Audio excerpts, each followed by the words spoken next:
శంకర. శం సుఖం కరోతీతి శంకర.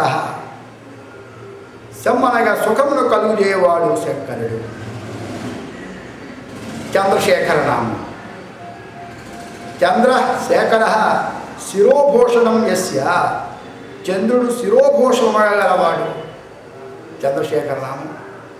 చంద్రుడు మన కారకుడు అంచేత ఆ పరమేశ్వరుని యొక్క నామస్మరణ చేయడానికి మనకు విశేషంగా తోడ్పడతాడు. హరనామం. భక్తానాం ఆర్తి హరతీతివా. భక్తుల పీడను హరించేవాడు. అంత పరమేశ్వర నామాన్ని హరహర శంభో మహాదేవ, శివ శివ శంభో మహాదేవ అనే పరమేశ్వర నామస్మరణ చేయడం ద్వారా మనకు ఆయన అనుగ్రహాన్ని పొందుతాం. రుద్రనామం. హృదం రోదనం ద్రావయతీతివా. దుఃఖములు పోగొట్టువాడు రుద్రుడు అని మనకి నిర్వచనాలు పేర్కొనడం జరిగింది. అంచేత ఈ రోజుని మహామాహిగా పిలువబడే మాఘమాసంలో వచ్చే పౌర్ణమి నాడు ఆ పరమేశ్వరుని ఆరాధన మనం విశేషంగా చేయాలి. ఆ పరమేశ్వరుని ఆరాధన చేయడం వలన ఆ నామం యొక్క గొప్పతనాన్ని మనం తెలుసుకోవడం జరుగుతుంది. ఆ తెలుసుకోవడం ద్వారా ఆ పరమేశ్వర అనుగ్రహాన్ని మనం పొందిన వారు అవుతాం. ఈ చంద్రుడు శివుడు ఈ మాఘమాసంలో పౌర్ణమి సోమవారం రావడం వలన ఆ పరమేశ్వరుని యొక్క తిథి ప్రకారంగా దీన్ని మనం భావన చేసినప్పుడు ఆ చంద్రుని యొక్క అనుగ్రహాన్ని కూడా మనం పొందిన వారు అవుతాం. శ్రీమహితేందువాసర విశిష్ట విభుండు నిసాకరుండు సత్కామ ఫలప్రదుడమృతధాముడు శంకరు శీర్షమందు వెంపౌ మణికోశ సోముడు శుభాస్పదుడు ద్విజుండు శ్వేతముక్తామణి భూషణుండు శశిదైవము సంగుత సర్వసంపదల్. మనకి సోమవారానికి అధిపతి అయిన చంద్రుడు మనకి సకల శుభాలను కలిగిస్తాడు. ఆయన ఎవరు? ఈ హిందూ వాసరం, హిందూ సోమవారం, హిందూ వాసరం అంటే సోమవారం, సోమవారానికి అధిపతి సుధాకరుణుడు, అమృతం కలిగిన వాడు. అటువంటి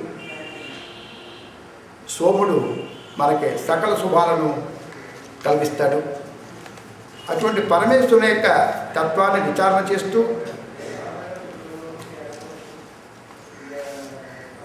పౌర్ణమి యొక్క పర్వదినం నాడు మాఘ మాసంలో ఆ పరమేశ్వరుని యొక్క తత్వాన్ని విచారణ చేస్తూ ఇటువంటి నవగ్రహాల్లో రెండవ వాడైన చంద్రుని యొక్క అనుగ్రహం మనం తప్పకుండా పొందాలి. అనుగ్రహం పొందడానికి ఆయన యొక్క గ్రహదోషం ఏదైనా మనకి ఉన్నప్పుడు ఆ పీడ నివారణ శ్లోకాన్ని కూడా మనం చదవాలి. రోహిణీ స సుధామూర్తి సుధాగాత్ర సుధాసన విషమస్థాన సంభూతాం పేడాం దాతు మే విదుహు. ఈ గ్రహ సంబంధించిన దోషాలను మనం తొలగించుకోవడానికి ఆయన యొక్క అనుగ్రహం పొందడానికి తప్పకుండా పరమేశ్వర ఆరాధన చేయాలి. హరిహరులిద్దరూ ఒక్కటే, హరిహరనాథుడు అని తిక్కన తిక్కన స్వామయాజి గారు భారతంలో నిరూపణ చేశారు. బ్రహ్మ విష్ణు మహేశ్వరులు త్రిమూర్తులు ఒక్కటే, ఎవరు ఆధిక్యత అనేది లేదు, అందరూ ఒక్కటే అని ఆదికవి నన్నయ్య గారు మనకు అందించారు. అంతటి ఈ పరమేశ్వర తత్వాన్ని బ్రహ్మ విష్ణు మహేశ్వర స్వరూపమైన ఆ తత్వాన్ని భావన చేస్తూ మన ఇష్టదైవం యందు మనం ప్రత్యేకమైన భక్తి ప్రపత్తుల్ని పెంపొందించుకొని ఆ పరమేశ్వర ఆరాధనని మనం కొనసాగించాలి. ఆ పరమేశ్వరుని యందు భక్తిని కలిగి ఉండాలి. ఆ పరమేశ్వరుని యందు భక్తికి నవవేద భక్తి మార్గాలు మనకి పేర్కొన్నారు. శ్రవణం ఆ భగవంతుని సంబంధించిన కథలను వినడం, స్మరణం ఆ భగవంతుని సంబంధించిన నామాన్ని మనం స్మరణం చేయడం, బంధనం ఆ పరమేశ్వర అత్యామూర్తులు 2 చేతులు జోడించి నమస్కరించడం.